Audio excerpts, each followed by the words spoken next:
Today, I am sitting down with Andy Griesinger, aka Andy G, in the sales mensch. He has built an incredible business, not just talked about it. So he's going to break down everything he did when he started to where he is today. So, Andy, thank you so much for being here.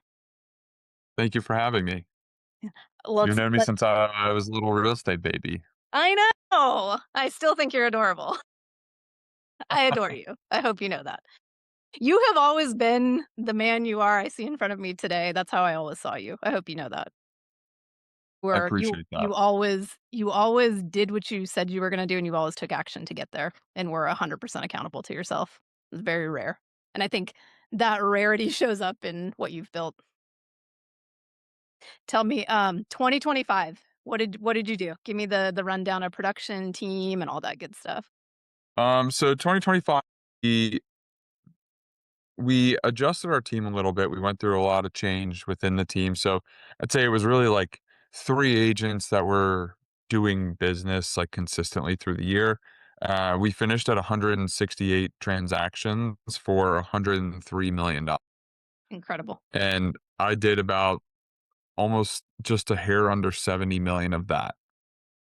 Yourself. So myself. Yeah, it was about 100 deals on my own. Wow. What is that's like, what, a little shy of 9 a month? It's like 8 and a Mhm. half a month? Yeah, it was about yeah, I guess you could say it's about like 8 a month or so. Okay, so There were that's some months that were 3 or 4, and there were some months that were like 15 to 17. It's incredible. So the is this was that the first year you hit the 100,000,000 mark?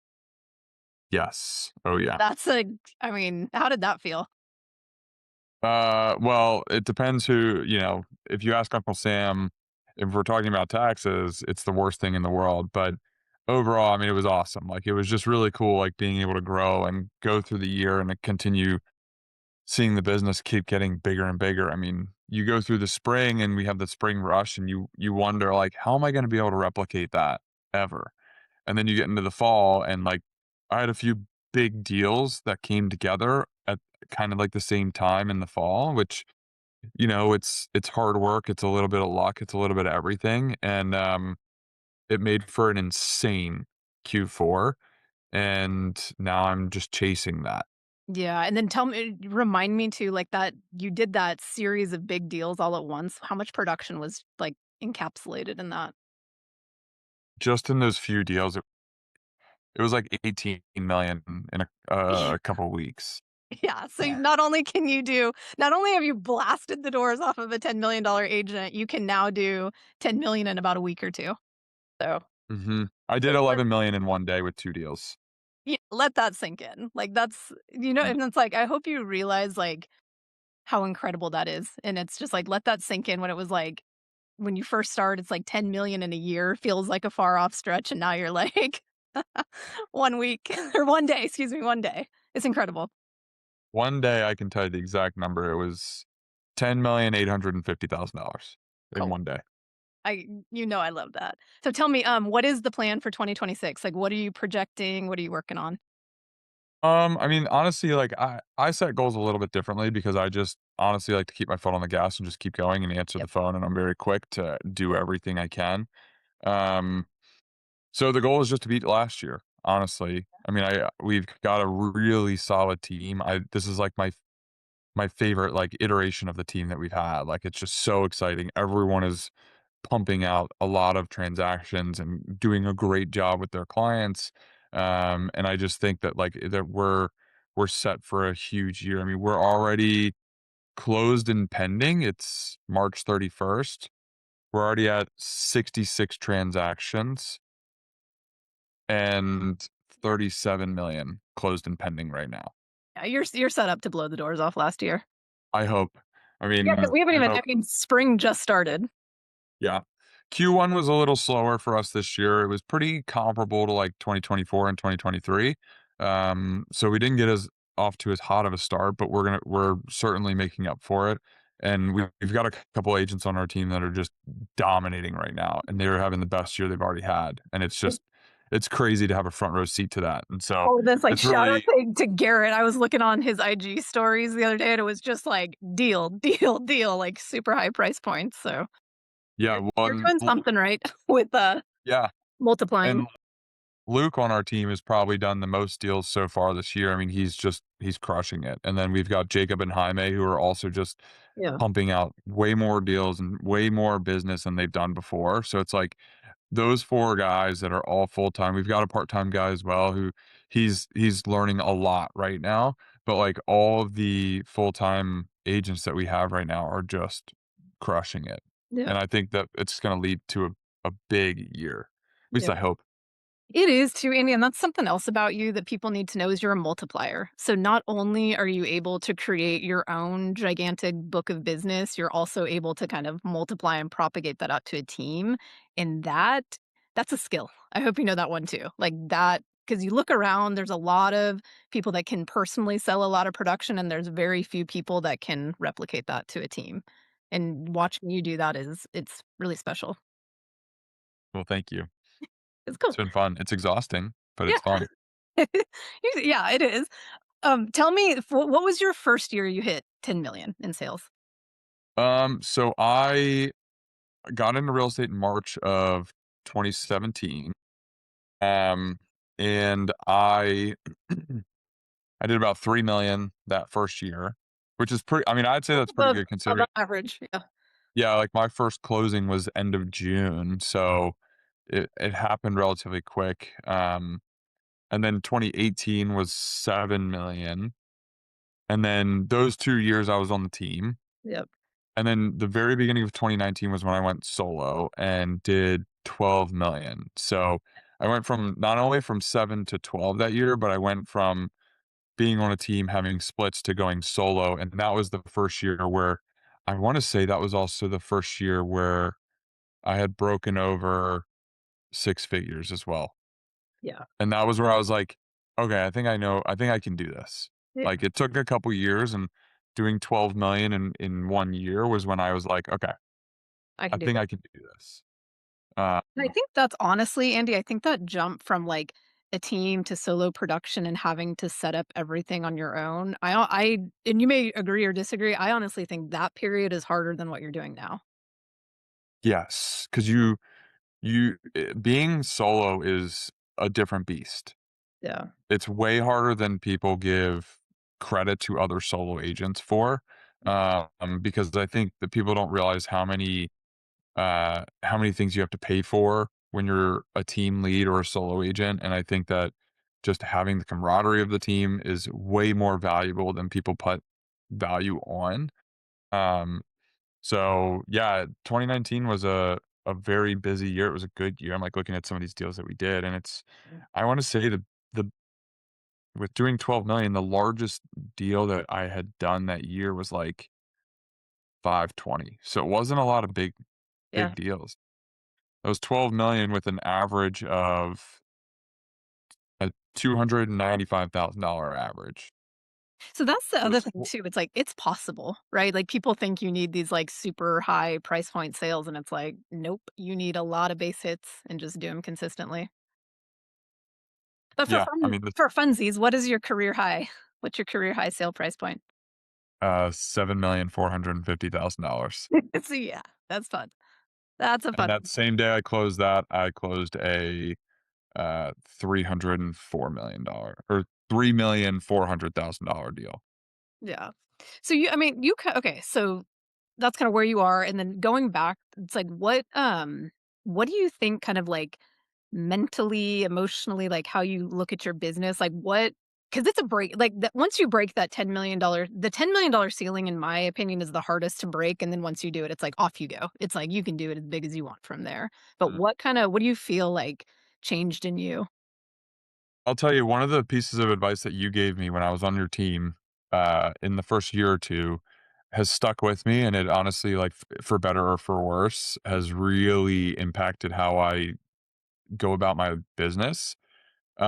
Which is anytime I had like a success and I could see like, oh, I could do this. Like maybe it's the first time I got 2 deals in a weekend under contract, or the first time I had 2 closings in a week, or the first time I had um, $1,000,000 sale, or whatever it is, right? I remember you were like, that's cool. Now you know you can do it. So go do it again. And so what happens is you chase that. Like, Yeah. I remember, I mean, it took me 3.5 years, almost 4 years to do my first $1,000,000 deal.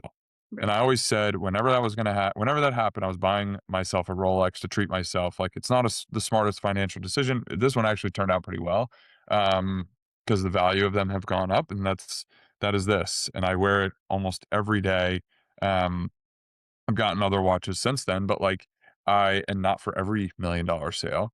But what happened was after I did that, I then, like, something triggered in my brain, and it's like, "Okay, now I know I can do it. Yeah. Now I need to go do it again." And I was able to do another one for, like, 1.35, like, I think I put them under contract, like, a month after I closed the first one. So it was just, like, this unattainable thing Yeah. that I'm now inching closer to able to do, and then, oh, I was able to do it again. Yeah. It's like So 4-minute mile. Impossible until one person did it, and then look at how many people run 4-minute miles. Not me.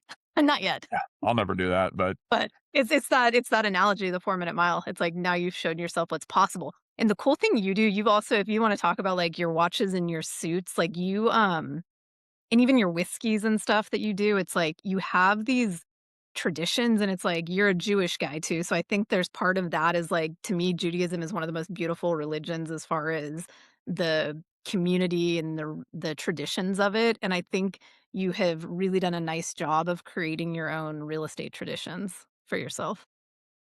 yeah, I mean, it's like I like to celebrate certain milestones, right? So that's where, like, getting my first Rolex for $1,000,000 sale was like a big deal. And most people in the watch world get watches to commemorate something, Yeah. right? It's a great thing. Like, if you meet people who have watches, like nice watches, you ask them, like, "Hey, like, was there a special reason why you got that?" And chances are they're going to have something, some kind of story with it. Um, and then, when I have, like, big days or sometimes shitty days, I'll post about the bourbon that I'm drinking that night, and I just do, like, a clean post of the bottle and the glass poured and in, our kitchen or whatever. And, it's also like, I collect bourbon, and I enjoy drinking rare bourbon and good bourbon, and so it's a way to build rapport with people who are watching what I'm doing, and maybe, like, I'll get so many DMs when I post that I'm drinking some kind of bottle that's, like, really hard to get. So, it's a great way to stay in front of people, a great way to build rapport, and then it's also, like, a fun thing, like, you have a big day, you don't need to, like, go buy something crazy, it's like, I'm just gonna go pour a glass or 2 out of this nice bottle of bourbon, and I'll post about it because I had a great day, and that's that, Yeah. right? Like, if I'm showing a house today that's a really special big listing, and it's like, if, we get an offer on it, when we go under contract, whatever, like, yeah, you bet I'll be posting some Pappy Van Winkle that I'm drinking that night. So Yes. it's And it's celebrate, a like, fun thing to celebrate do. yourself. I think it's important is, like, celebrate and remind yourself of all the hard work, and I don't you do it very well, so that's something I think Well, and people you can don't pay wanna you attention. also I appreciate that, and you definitely don't wanna, like, overdo it. I think there's a fine line with it too, where it's like, you don't wanna, like, showboat, but you also, like, we're in an industry, I mean, there's 18,000 other agents in this city, so it's Right, like, I right. also have to be able to stand out, and I have to be able to also express to other people that I am good at what I do, and can celebrate that, and people want to work with people who are good at what they do when they know that. So, I like that you've all so even okay, so people, I always wanna remind them, like, "Andy, how many $1,000,000 deals did I do before my first one? 0. How many did you do before your first one? 0. How many closings did you have before your first one? 0. Rental etcetera." So it's like, Right. um even I wanna point out before you were 100,000,000 plus Andy, it's like you were always that thoughtful person, and I remember, you just stand out to me in, like, your thoughtfulness, especially with, like, commemorating things, and even, like, I remember you were put into one of the Real Producers magazines as the rising star, and the gentleman that owned the magazine at the time, he was he's friend, and, you specifically went out and got him this, like, custom leather keychain, and I know you didn't have the money for that at the time. So I just Yeah. and I was like, I remember watching you do that, and number 1, how thoughtful you were, and I'm thinking to myself, I'm like, "This guy does not have the money for this shit right now," and you did it anyway. So Yeah. that's what I mean when I say like you have always been you. That's just an example of that. Yeah, and it's showing gratitude, showing appreciation, it's gift giving, right? Like all that kind of stuff. It does go a long way, even if it is an expensive or a small gift, right? And if you give them something they will use, it's like there's just so much that can come from that. And I was still trying to build a relationship with someone who's now a very close friend of mine Yeah. at the time. So it was like, how can I make sure I'm memorable? This guy hangs out with all these bigwig hotshot realtors that like I can't even get close to. So what can I do to like become friends with a guy that, Yeah. I'm trying to also just build a relationship with? Yeah. So I like that story about you. Okay, Mhm. tell me, lead generation. So, what was your number one source of business when you first started, and what is it today? And has anything changed? When I first started, I mean, a lot of it was networking. Like when I look at my first couple deals, my very first client came from a round of golf that I was playing with one of my friends who was getting married, and that friend ended up being a huge referral partner for me at the beginning.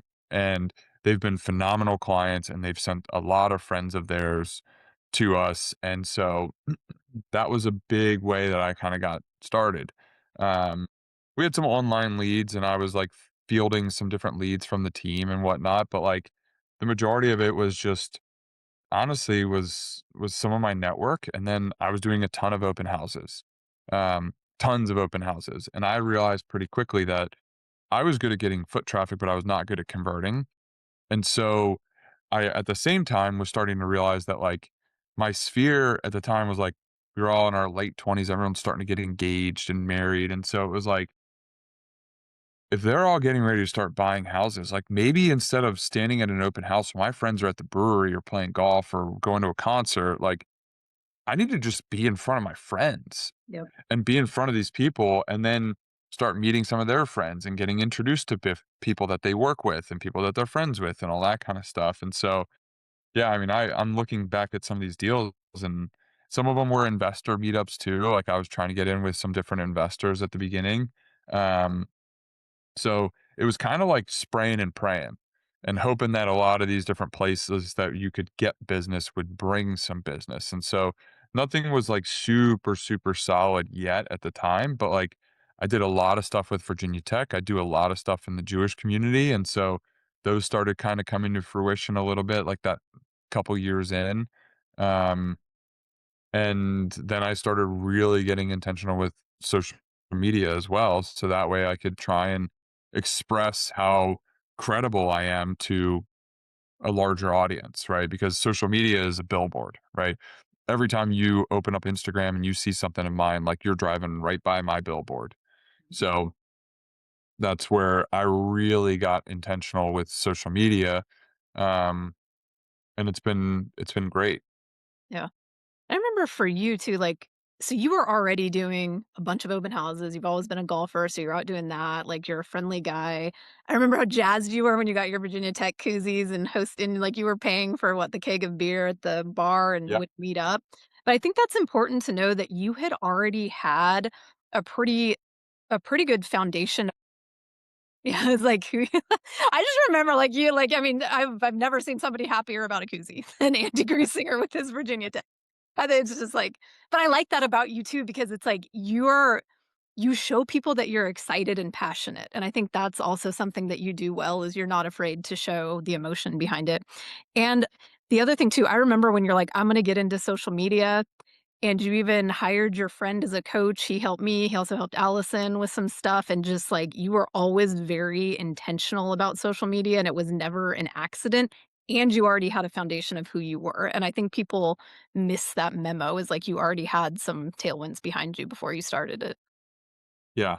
Yeah, but it's like I'm just a normal dude and we're in Charlotte. The average price point isn't anything crazy here compared to some of these other markets. So it was some tailwinds, but a lot of headwind too, right? Because I'm not working these crazy properties and I'm not getting a certain amount of followers based on how I look either. So it's like there's certain things that make it definitely make it more difficult. But then if you just are natural with it and you're authentic, like which everyone says, but it's true.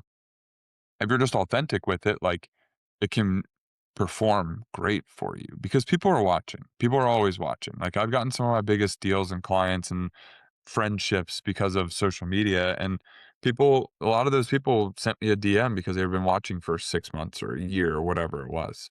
Yeah. And, relentless, consistent, these are words that also pop into my head when I think about you, so, Mhm. I think it's nothing is nothing is accidental, and I want people to know it's like to hit the production levels you do, everything is intentional. There isn't one thing that you do that's accidental, and I think that that gets not talked about enough. Yeah, everything is intentional. Every single thing. Like, every last thing. So, okay, rewind the tape. So, like, when you were on the sales team and you're thinking about, like, the systems that changed business, was it like, which stands out? Was it, like, the 3 touches? Is it, like, maintaining a top 50 list? Is it looking at your sales pipeline board? Is it knowing which activities make you money and focusing on those? Like, what kinda stood out to you as, like, a helper? The 61 points. The points. Be Yeah. because that shows you when you have a busy day, like I talk to agents about this all the time now. It's like you wake up, you go to the gym, you get your coffee, you read some article, you send a couple text messages, it's 9:30, you go shower, it's 10:15, then you get back to your computer, you send a couple emails, and then you go to a broker open for 2 hours and have lunch there. And then you go preview a house and you take a video of it, and then you go to another broker open, and then you go to like 2 showings. And you're like, "I had a really productive day." And then when you reduce it down to this point system, it's like, well, that's only, 7 points.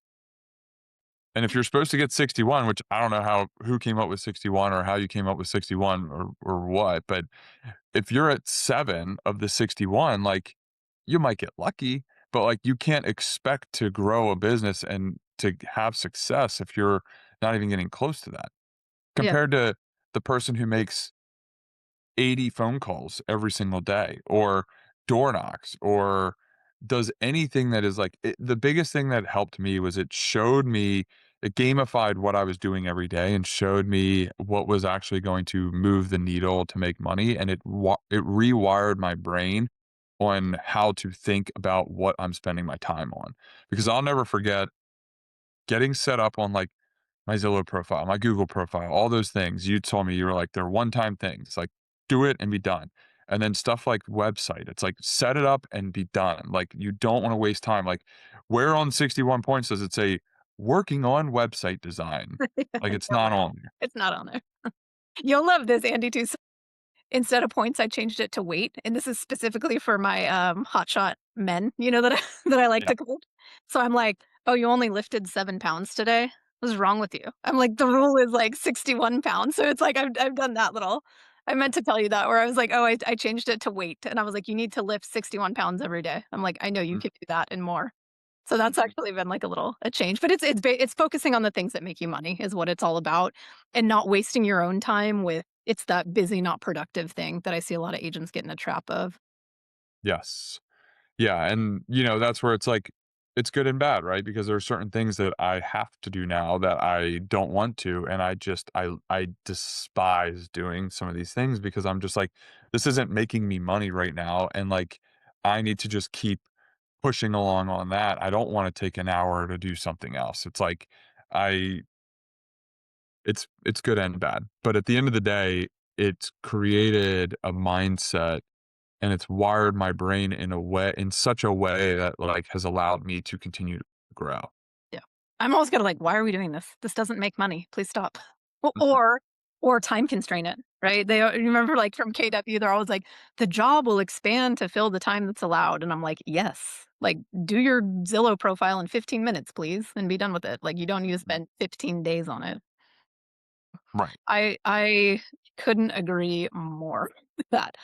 Tell me too, so like $100 million, you're running a team. I mean, your own personal book of business is insane. And to put this into perspective, like people that watch all these like $1 million listing and all this stuff, you are outperforming those agents by a landslide. And so I think I just like to point that out too because I'm like 70 million solo production, he should be on a TV show. Like that's more production than most people on those shows do by like a lot. Uh Mhm. so tell me like what does give me your daily schedule. Like how do you stack your day? It depends on the day, but what I've started trying to do is, like, I'm waking up at, like, 4:30, 4:45 in the morning.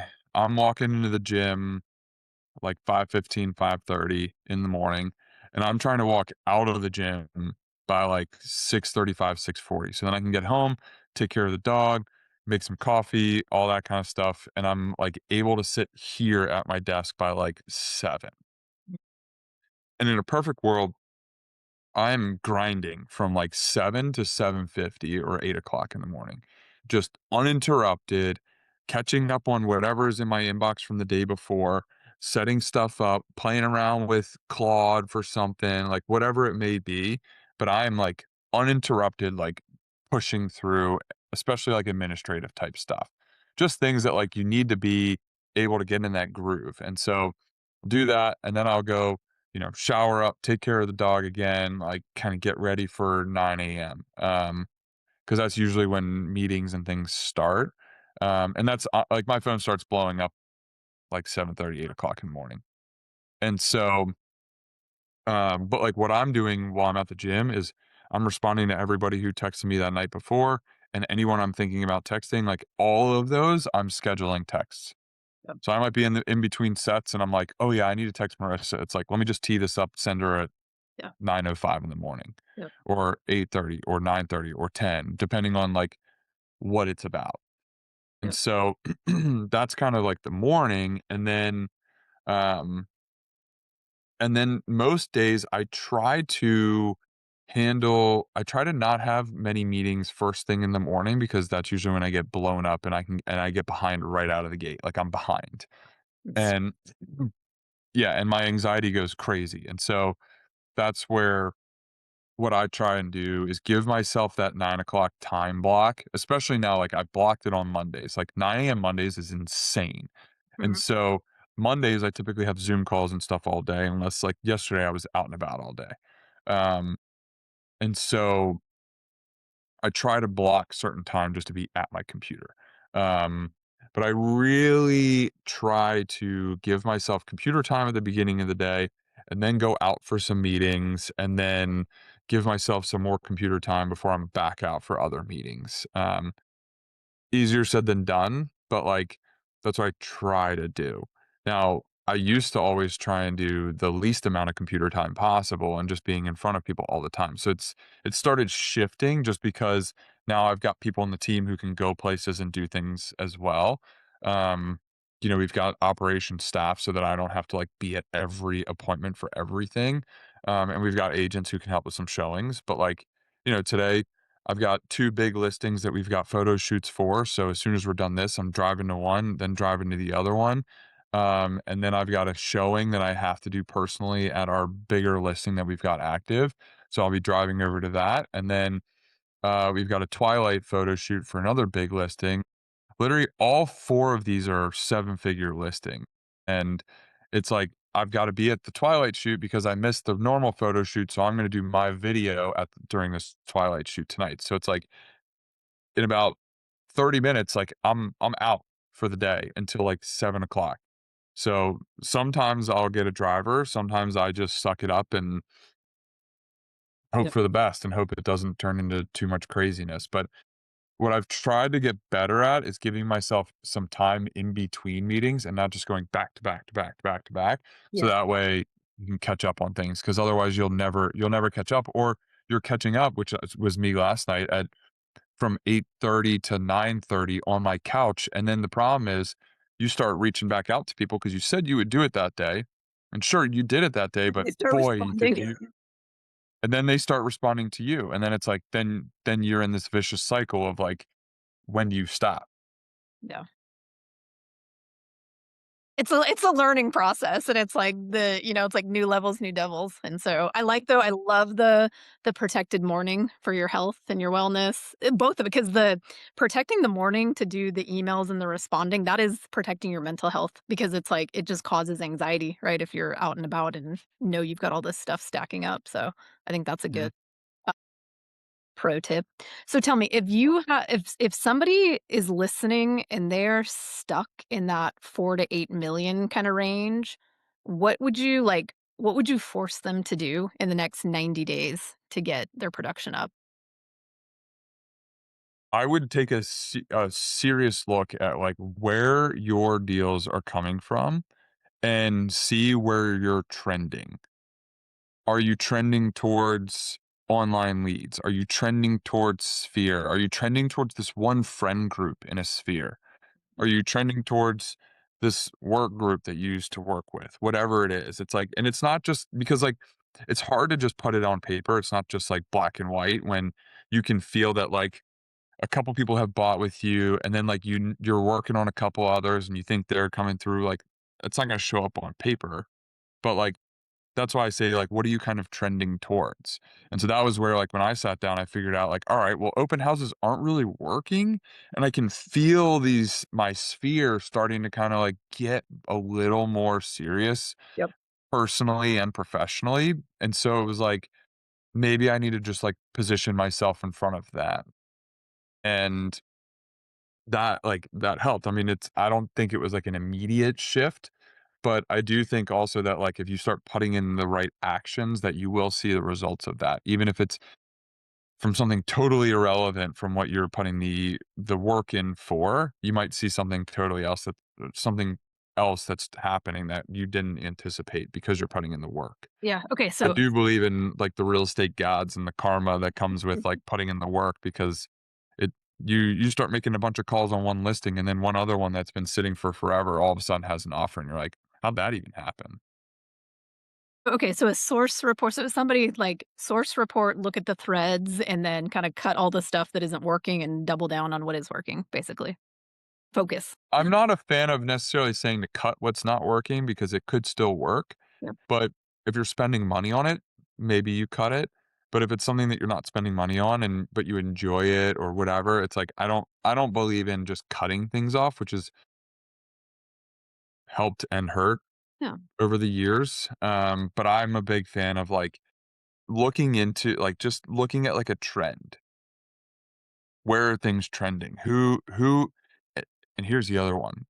Look at who's referred you business.